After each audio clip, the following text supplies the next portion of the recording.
Non, non, non, faut que je vous montre. À la base, je comptais attendre les 100 000 abonnés pour vous montrer mon crâne. Mais là, ce qui s'est passé, c'est horrible.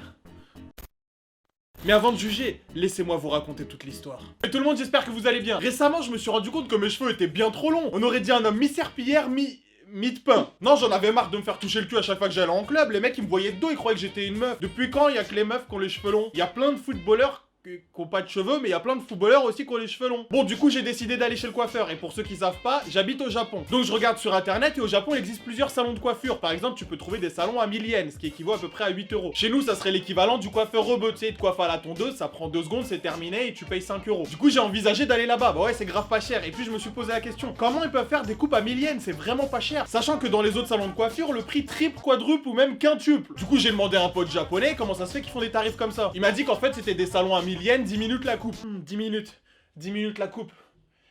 Mais 10 minutes, c'est trop rapide, il aura même pas le temps d'enlever mon bonnet. Non, je me suis dit, on va faire ça bien. En plus, je fais des vidéos YouTube. Ça serait dommage de se retrouver avec une coupe. Bon, déjà, ma coupe, elle est pas ouf à la base, mais ça serait dommage de se retrouver avec pire. Donc, technique, pour trouver un bon salon de coiffure côté à Tokyo, je regarde les Instagram des meufs les plus belles. Ouais, il y a toujours une photo où elle sort du salon de coiffure et du coup, tu peux y aller avec confiance. Parce que si une bombe atomique, elle est partie là-bas, c'est qu'elle a confiance. Donc, fais confiance. Finalement, je trouve un salon de coiffure à Tokyo, pas très loin de chez moi, pour 3000 yens, 30 euros. Bon, c'est un peu cher, mais je me dis au moins, le truc, il est super codé sur Instagram, ils vont pas risquer de défigurer un youtubeur. Attention, j'ai du poids, je pèse. Non, t'es fou, y a personne qui me connaît au Japon. Même en France, y a personne qui me connaît. T'es fou, la dernière fois, j'ai été au McDo, il a oublié de me mettre 2 burgers, mon gars. Je lui ai dit, hey, je suis youtubeur, tu crois c'est la fête du slip? Il m'a dit, m'a parlé en japonais, j'ai pas compris.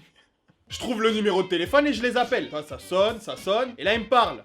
Bon, j'ai rien compris, il me parle en japonais. Alors j'ai raccroché. Et au téléphone, tu peux pas utiliser le langage des signes. Alors j'ai décidé de faire appel à un ami. Allo Mitsuki, ouais, c'est Panda. Est-ce que tu peux appeler le salon de coiffure pour réserver pour moi? Non, non, c'est pas... Non, non. J'ai pas compris. Si, mais si, je prends des cours de japonais, mais... Bon, du coup, elle prend rendez-vous pour moi chez le coiffeur et j'y vais le lendemain. Bon, le jour J arrive et je me rends dans le salon de coiffure. J'étais grave pas serein, dans l'ascenseur, je commençais à faire des trucs de footballeur. Je sais même pas pourquoi je fais ça, parce que quand tu vois leur coupe de cheveux, tu sais que ça sert à rien. J'arrive devant la porte du salon, je prends mon courage à deux mains et j'ouvre la porte. J'avais l'impression d'être arrivé dans le hangar d'un artiste shooté à la cocaïne. Il y avait des décorations partout un peu bizarres. À ma droite, il y avait un truc qui ressemblait à un phallus emballé dans de l'aluminium. Au bout d'un moment, je me suis dit, attends, on est bien où je pense ou on n'est pas bien où je pense? Et à ma gauche, il y avait le tableau d'un mec en noir et blanc qui ressemblait au fils caché de François Hollande et d'un cactus. Non, t'es fou, j'ai refermé la porte, j'ai regardé, il y avait bien marqué coiffeur. Bon, du coup, j'arrive au guichet, je lui dis bonjour, j'avais rendez-vous. Oui, bonjour monsieur, mais vous n'êtes pas une femme. Mais dis donc, t'es perspicace, toi, t'as mangé un bol de Chocapic ce matin ou c'est comment? La réservation a été faite par une femme, monsieur. Nous avons donc préparé tout ce qu'il faut pour une femme. Qu'est-ce que t'es en train de me dire là? T'as préparé des tampons et des serviettes hygiéniques sur le comptoir? T'as pas besoin de changer les ciseaux, j'ai les mêmes cheveux qu'un être humain normal, tu vois bien. Mais une femme, un homme, c'est pareil. Bon, ça ira pour cette fois, mais la prochaine fois, dites bien que vous êtes un homme au téléphone. Ah bah oui, bien sûr, je vais passer aussi ma bite à travers le combiné. Bref, en fait, comme c'est ma pote Mitsuki qui a fait la réservation pour moi, le mec, il était un peu déstabilisé quand il a vu un mec arriver, mais faut le comprendre, c'est un japonais, il est très... Il savait plus comment couper, il était perdu. Bon, du coup, il me dit de patienter dans la salle d'attente, donc je m'assois. Ah, on dirait Squeezie maintenant.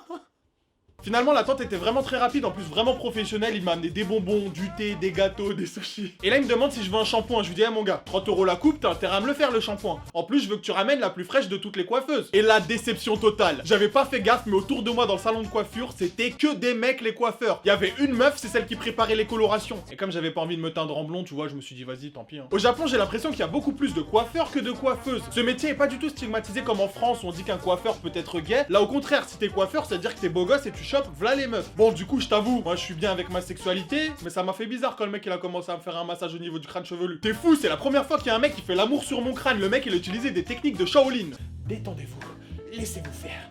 Tout va bien se passer.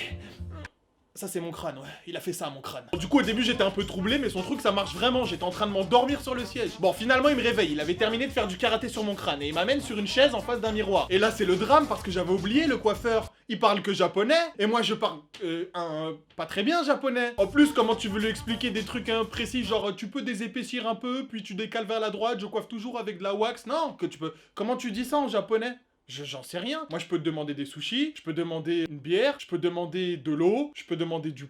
Maintenant, il n'y a pas de pain au Japon. Je peux demander un massage, mais je peux pas demander de désépaissir les cheveux, je sais pas comment dire ça. Et là, il m'a fait chialer. Le mec, il me ramène le catalogue des meufs et il dit, vous voulez quelle coupe? Je regarde, je lui dis, mais t'es sérieux, Tanaka, regarde. Tu vois pas que je suis un mec et je peux pas choisir sur... Comment je fais? Il m'a dit, oui, monsieur, mais quand même, vous avez un peu une chevelure de femme. Peut-être que j'ai une chevelure de femme, mais moi, au moins, je dépasse les 1m50. Bon, finalement, je me suis dit le mieux pour lui expliquer ce que je voulais, c'était finalement que je regarde les autres coiffeurs et que je m'inspire d'une de leurs coupes.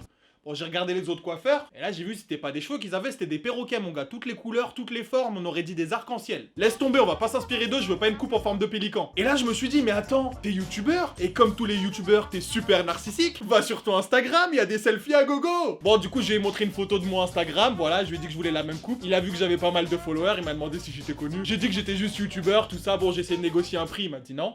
Apparemment, ça marche pas quand t'es youtubeur, les prix chez le coiffeur. Bon, du coup, il commence à me couper les cheveux, tout ça. Un artiste, le mec, c'était un coiffeur paysagiste. J'ai jamais vu un mec couper une mèche par une mèche.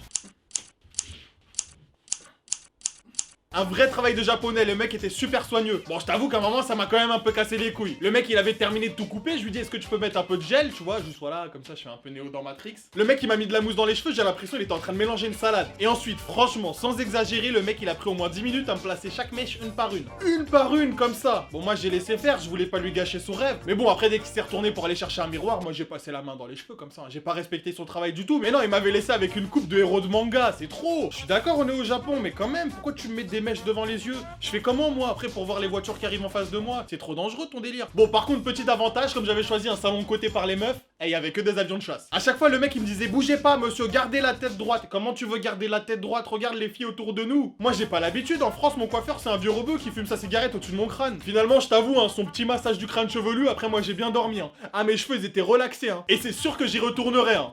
Bon, dans 6 à 7 mois, quand la YouTube monnaie tombera. Dans la dernière vidéo, je vous avais demandé quel était le plus gros mensonge que vous aviez dit ou entendu. Et certaines de vos réponses sont dignes de Serge le Mytho. Une fille, quand j'étais à la fac, se faisait passer pour la fille cachée de Michael Jackson. Bon, je suis pas le fils caché de Michael Jackson, mais je t'avoue que si je me laisse pousser les cheveux, c'est peut-être un peu à cause de lui. Le plus gros mytho que j'ai dit, c'est que j'ai fait croire à mon frère qu'il était adopté.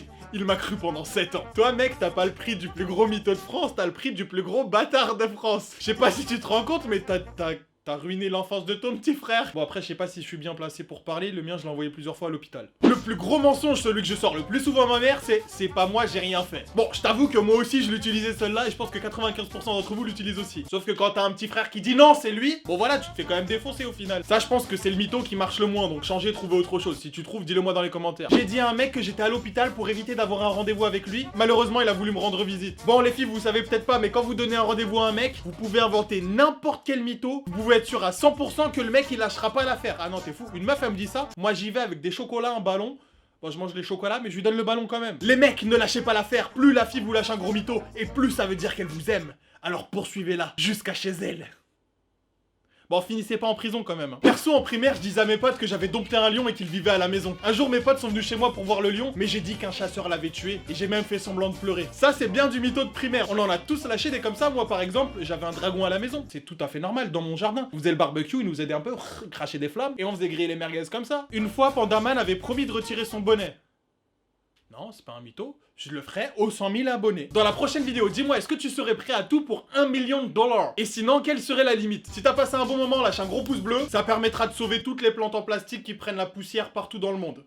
Et ça, c'est déjà pas mal. N'hésite pas à cliquer sur le petit bouton rouge pour t'abonner si c'est pas déjà fait. Rejoins-moi sur Twitter et Instagram, de temps en temps je fais des lives, on se marre bien. Et j'espère qu'à chaque fois que tu iras chez le coiffeur, tu penseras à moi. Ah oui, et si tu veux savoir mon plus gros mytho à moi, c'est cette miniature. Peace.